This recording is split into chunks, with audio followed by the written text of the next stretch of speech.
Welcome. While the prevalence of heart disease in the United States has decreased over time because of better medical management of risk factors, heart disease is still disproportionately higher among African Americans. Currently, 44% of African American men and 48% of African American women are affected by the disease.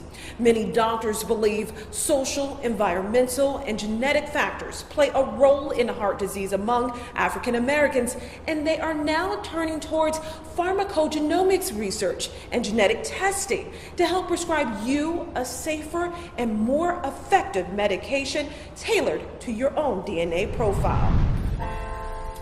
Delight thyself also in the Lord, and he shall give thee the desires of thine heart. Commit thy way unto the Lord. Trust also in him, and he shall bring it to pass. Prayer is what got Reverend GAIL Berry through the hard times. Observing my heart, they discovered a blockage, and all of a sudden, like I'm talking to you, I could hear them. Hurry, now, quickly, get this, come. So when they were wheeling me to recovery, I said, what was it? I heard everything that you said. They said, we discovered a 90% blockage, and this would have killed you. She was taking several prescriptions to alleviate her symptoms, but to no avail. I was having a lot of breakout, bruising and bleeding. I mean, sometimes my bruise would cover like this whole forearm. And I said, this medicine is not good for me. She decided to try genetic testing and took a Berkeley test, which is a blood and genetic test for heart patients.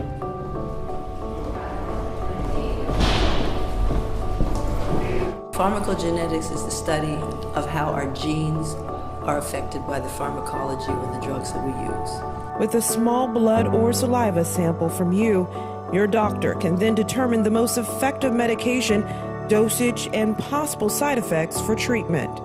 We noticed that some patients respond to certain medications better than other patients do. And we also found that there was a tremendous negative interaction between certain drugs. And so the more information that you have on how a person responds will be able to allow you to pick the best drugs for that particular person. African Americans can help fill an important gap in pharmacogenomics research. Currently approved drugs are based mainly on genetics and trials of people of European descent.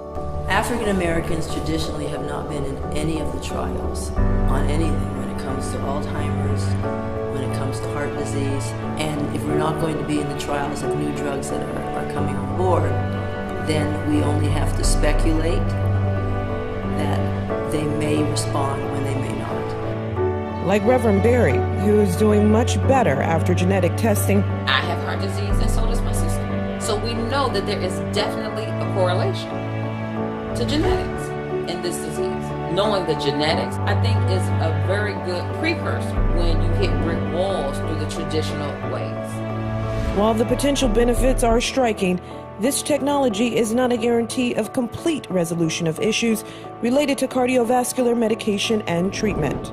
But it should not discourage you from speaking with your doctor about genetic testing. I was sitting in my prayer room and I heard the Spirit of the Lord say to me, live till you die. And that's how I feel. I'm going to live till I die. It's nothing that I'm not going to do. I'm not going to be fearful of anything. Whatever I desire to do and that I'm able to do, I'm going to do. We'd like to thank you for taking the time to view this program today. This video was produced by Taking Effective Action with funding from Account. We'd also like to thank our community partners for making this educational program possible. Have a good day.